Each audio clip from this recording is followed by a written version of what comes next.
নিজের ছেলের অপমান সহ্য করতে না পেরে কমলিনীর শাশুড়ি এবার ভুলটা বুঝতে পেরে নতুন আর কমলিনীর বিয়ে দিল। হ্যাঁ বন্ধুরা, এমনটা হতে চলেছে আজকের পর্বে। বিস্তারিত জানতে ভিডিওটিতে লাইক দিয়ে চ্যানেলটিকে সাবস্ক্রাইব করে পুরো ভিডিওটি তোমরা দেখতে থাকো।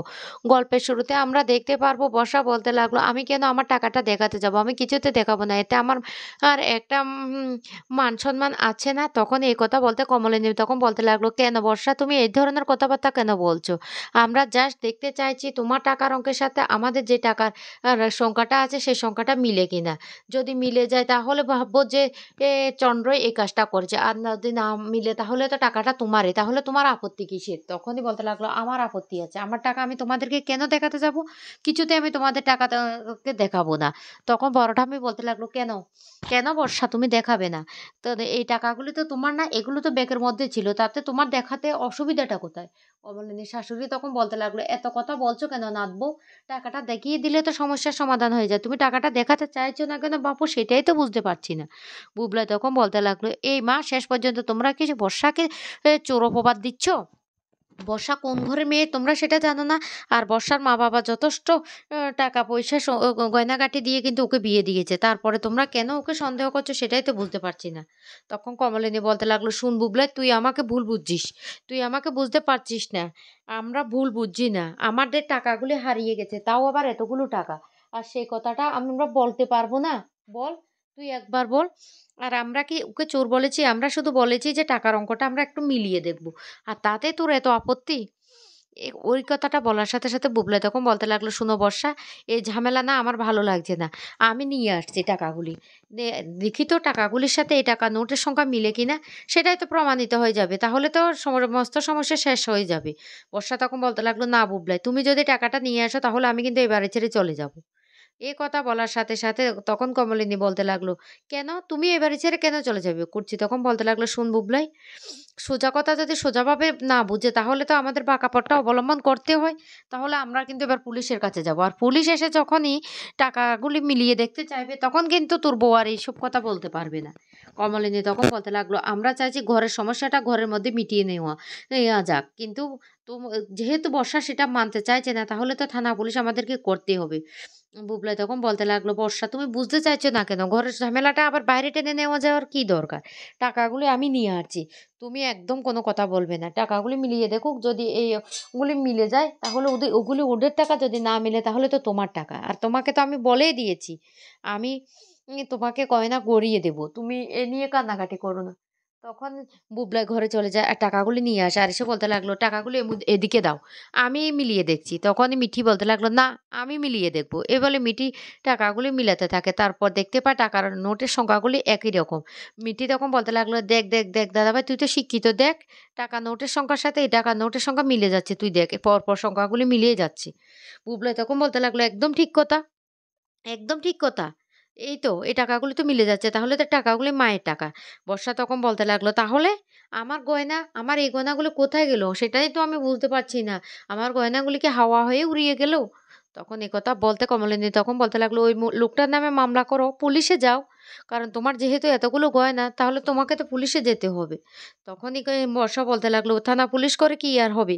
ওই লোকটাকে তো পুলিশ ধরে নিয়েই গেছে, তাহলে? তখন কুর্চি বলতে লাগলো, না বর্ষা, আমি না তোমার মধ্যে কিছু একটা অন্যরকম গন্ধ দেখতে শুনতে পাচ্ছি। এই কথাটা বলতে বুবলাই তখন বলতে লাগলো, পিসিমণি তুমি এটা কি ধরনের কথা বলছো? কুর্চি তখন বলতে লাগলো, হ্যাঁ রে বুবলাই, তোর কি কিছু মনে হচ্ছে না? আমার কিন্তু মনে হচ্ছে। এ সামান্য 1.5 লাখ টাকা থেকেও কম, সেই টাকাটা পেয়ে বর্ষা তার এতগুলো গয়না হারানোর সুখ ভুলে গেল। গয়নার গুলো তো অনেকগুলো গয়না ছিল। তুই তুই বল না, আমার তো মনে হয় এখানে কোনো একটা গন্ডগোল আছে। আর তোর বউ সবসময় কিন্তু সেই আমার দাদার সাথে হাত মিলিয়ে থাকতো। আর গয়নাতে তুই গড়িয়ে দিবি বলছিস, সেই গয়নাগুলির কোনো ছবি আছে কিনা তোর বউকে জিজ্ঞাসা করতো। না হলে তুই একই ডিজাইনের গয়নাগুলি কিভাবে গড়িয়ে দিবি? না আসল গয়নাটা ওর কাছে আছে, সেটা দেখে গড়িয়ে দিবি, সেটা ভাব। বর্ষা তখন বলতে লাগলো, দেখতে পেয়েছো বুবলাই, তোমার পিসিমণি কি বলতে চাইছে? তার মানে গয়নাগুলি আমার কাছে আছে? তখনই হেসে কুর্চি বলতে লাগলো, আমি তো গন্ধটা অন্যরকম পাচ্ছি, আমার তো মনে হচ্ছে গয়নাগুলি বাড়িতেই আছে। বুবলাই তুই একবার ভেবে দেখ না, বর্ষার এতগুলো গয়না না থাকলে বর্ষা এইভাবে শান্ত হয়ে থাকতো, ওর কোনো রিয়েকশন থাকতো না। তুই ভেবে দেখ। বুবলাই তখন বলতে লাগলো, আমার তো কেমন একটা মনে হচ্ছে, সেটা তো বুঝতে পারছি না। এইদিকে কমলিনীর শাশুড়ি খুব কান্না করতে থাকে। তখন বড় ঠাম্মি বলতে লাগলো, "কি হয়েছে রে লক্ষ্মী? তুই এভাবে কাঁদছিস কেন?" তখন কমলিনীর শাশুড়ি বলতে লাগলো, "কি করব দিদি বলো? ছেলেটাকে তো অন্ধের যষ্টির মতো ভালোবেসেছিলাম। কিন্তু ছেলেটা আমার কি করলো? কুলাঙ্গার ছেলে পেটে ধরেছি। আমার শেষ বয়সে কি হবে? আমি তো বৌমাকে অনেক ভুল বুঝেছি, অনেক অপবাদ দিয়েছি। বৌমা কি আমার কাছে থাকবে?" এই বলে কাঁদতে থাকে। কমলিনী তখন বলতে লাগলো, "মা আপনি এভাবে কাঁদবেন না। আমি আপনাকে ছেড়ে কোথায় যাব? সেই কবে মা-বাবা আপনার দের বাড়িতে বিয়ে দিয়ে দিয়েছে। তখন যেহেতু যাইনি এখনো আমি আপনাকে ছেড়ে কোথাও যাব না। আপনি এভাবে কান্না করবেন না।" তখন কমলিনীর শাশুড়ি কমলিনীর কাছে এসে জড়িয়ে ধরে খুব কান্না করে আর বলতে লাগলো, "মারে আমার ভুল হয়ে গেছে। আমি তোকে ভুল বুঝেছি।" কমলিনী তখন বলতে লাগলো, "না মা আমি জানি আপনি নিরুপায় ছিলেন। আপনি আপনার ছেলের প্রতি অন্ধবিশ্বাস ছিলেন। তবুও আপনার উচিত ছিল আপনার ছেলেকে একবার যাচাই-বাছাই করা।" কমলিনীর শাশুড়ি তখন বলতে লাগলো, "একদম ঠিক কথা বলেছ। আমি আমার ছেলেকে একদম যাচাই-বাছাই করিনি।" কুচি তখন বলতে লাগলো, "ও বৌদি ভাই আমাদের তো এদিকে যেতে হবে। নতুনরা আজকে চলে যাবে বলেছে না?" তখন কমলিনীর শাশুড়ি বলতে লাগলো, নতুন কোথায় চলে যাচ্ছে?" কচি তখন বলতে লাগলো, "কেন? নতুন বিদেশে চলে যাচ্ছে। তুমি জানো না সেই খবরটা? যেইভাবে লোকটাকে দিনের পর দিন তোমার ছেলে, তুমি, এমনকি সোহিনী শেষ পর্যন্ত সবাই অপমান করেছে। ওই লোকটার কি রক্ত মাংসের শরীর না? ওর কি অপমান লাগে না? ও চলে যাবে। ও বৌদিভাই চলো আমাদেরকে যেতে হবে।" এই বলে কমলিনী আর কুর্চি চলে যায় নতুনদের বাড়িতে। এদিকে মিঠিও তার ভুল বুঝতে পারে। মিঠি তখন বলতে লাগলো, "ও ঠাম্মি মারা তো চলে গিয়েছে। তুমি কি যাবে?" কমলিনীর শাশুড়ি তখন বলতে লাগলো, "হ্যাঁ, আমাকেও যেতে হবে। এই মিঠি চল তো আমাকে একটু নিয়ে চল। আমি নতুনের কাছে যাব। নতুনের কাছে আমি ক্ষমা চাইবো। অনেক অন্যায় করেছি।